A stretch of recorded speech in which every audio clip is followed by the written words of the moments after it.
absorb some more interesting information. This panel will be discussing emerging broadcast distribution, transmission, and access technologies. And it's very well known that how to deliver the message has been what you could almost call an eternal quest of the business of communication. For those of you who are in the radio engineering side of the business, how to overcome the mountainous terrain of Jamaica and deliver good signals throughout the population has always been a challenge. I don't know if many of you know, but at one point when radio was just opening up in the 80s, there was a proposal to build a 300-foot tower somewhere down in Lidford, which the people at the time thought would solve all the problems of distribution. But of course, that, like so many other things, was a pipe dream. This panel will be discussing, as I said before, emerging broadcast distribution, transmission, and access technologies. We'll hear from three very capable professionals who are experts in the area. They will speak consecutively, after which I will return to moderate a question and answer session. And I'm going to give each of the presenters about 15 minutes to make their presentation. Let me just tell you who we have on the panel. To my immediate left is Noel Ellis, who is the recently appointed Chief Engineer with responsibility for administration and transmission at the RJR Communications Group. He has been a telecommunications engineering professional rather, for over 20 years, and is also an adjunct lecturer at the Mona School of Engineering, UWI, in electronic circuitry and telecommunications. Noel's presentation will be focused on innovations and emerging trends in broadcast radio and television distribution and transmission. Noel will be followed by Carlton Baxter, Vice President of Engineering at Columbus Communications, better known to most of us as Flow. And Carlton has over 20 years' experience in the cable television and broadband telecommunications industry. He has direct responsibility for managing Flow's network and infrastructure operations, including head-end, transport, design, civil construction, IT, and voice services.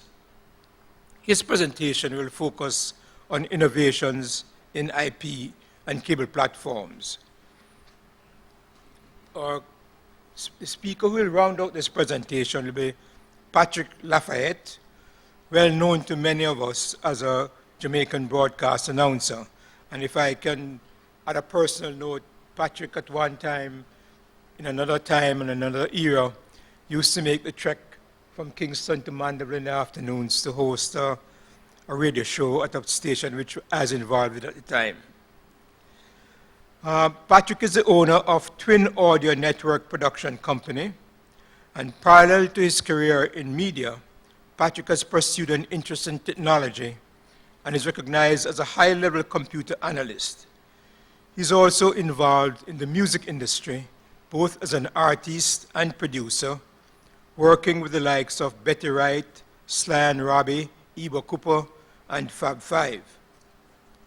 Patrick's presentation will examine innovations and accessible tools, accessible applications, and receiver equipment from the user perspective, including accessible technology applications for audiences with disabilities.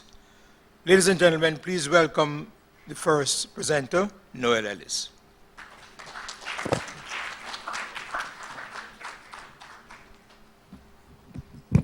Okay, good afternoon, everybody. This morning, BC said that he needed to take the microphone because he was artistic and he needed to get around. Well, I actually need to do the same thing, not because I'm artistic, but because I'm a teacher. And so I like to interact with your students, and you can't do that from a podium out there, you know. It's kind of stiff, so you need to interact.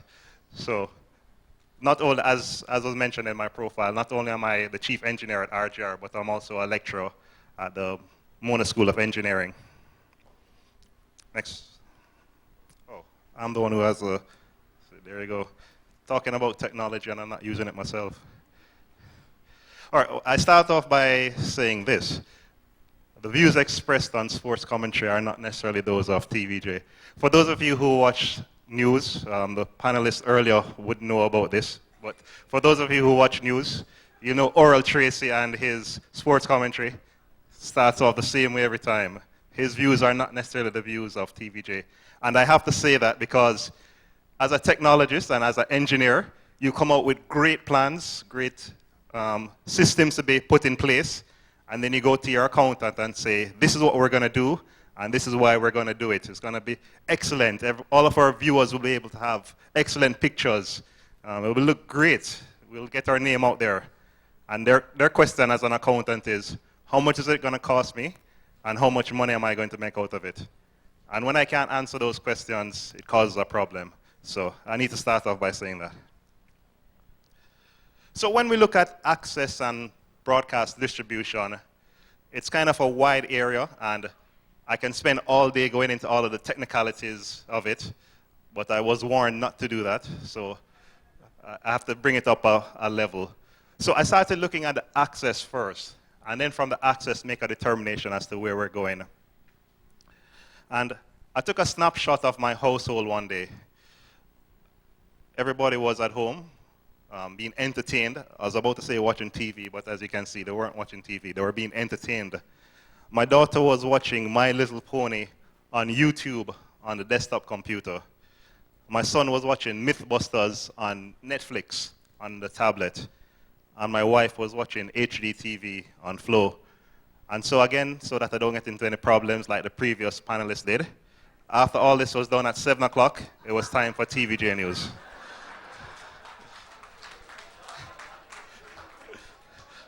But it brings up a very interesting point.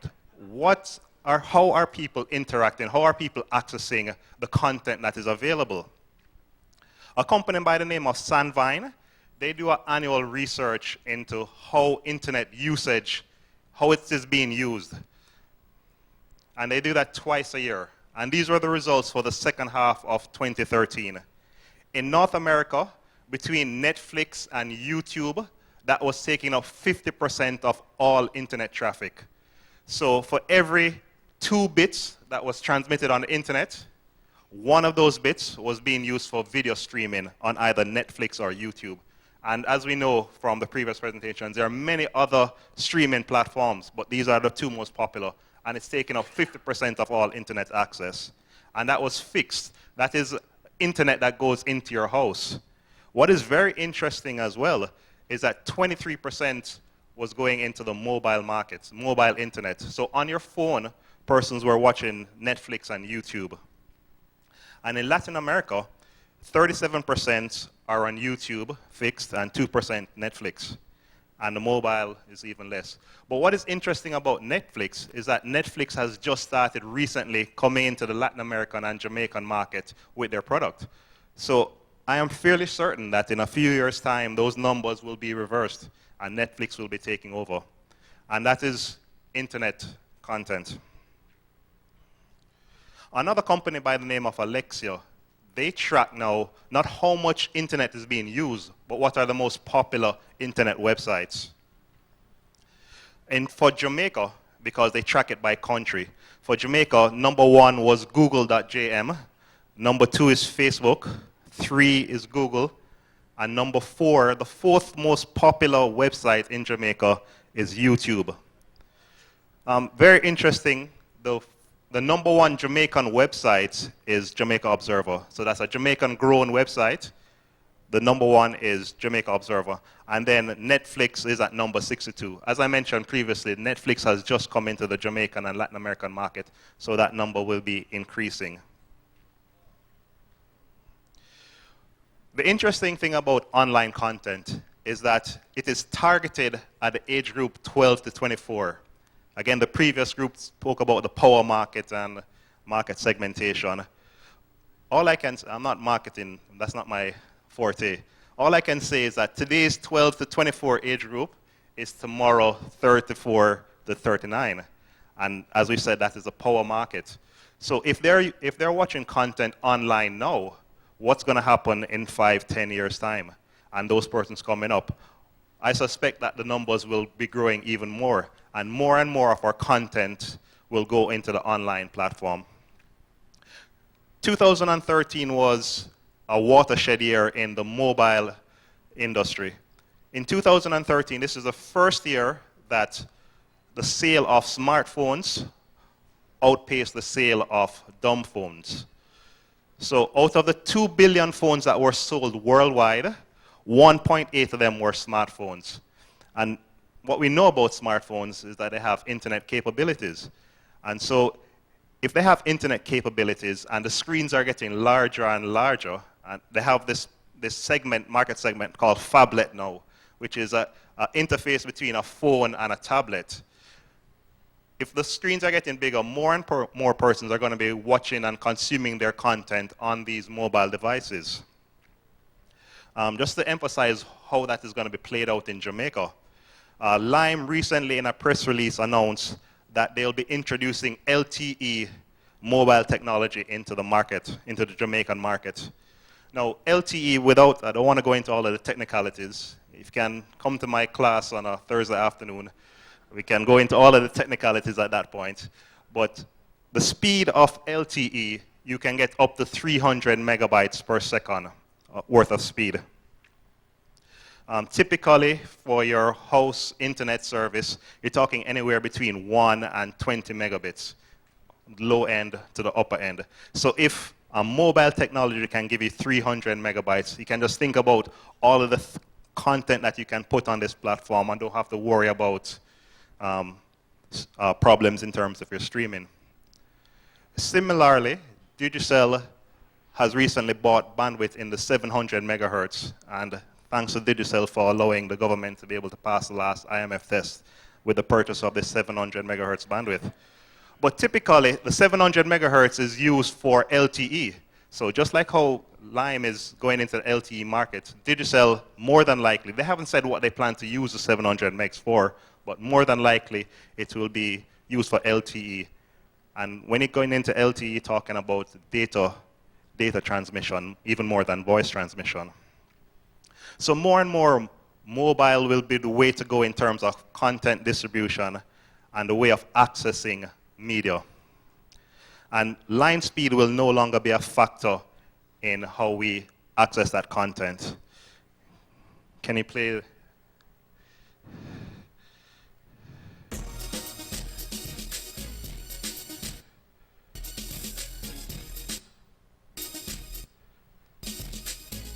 All right, you can stop it there. All right. So that ad from one of our mobile companies is showing the problem that we were having previously with internet speeds and being able to view our content without that loading. You're constantly seeing that thing loading, and waiting.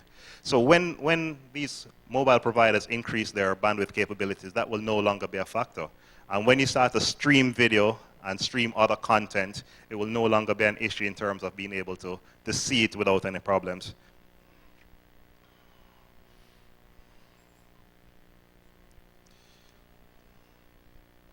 So if we're going to be accessing this information via an internet platform, it means therefore that the format of this content has to be in a digital means, because as we know, the internet is computers is digital. So our content has to be in a digital format. And if our content is in a digital format, it means that we're going to have to distribute this content in a digital format. And this is where we start talking about transmitting in a digital format. We start talking about digital switchover, DSO, and all of that. And again, we can spend a very long time talking about DSO and the pros and the cons as to which medium is the best for DSO. I'm not going to be getting into that.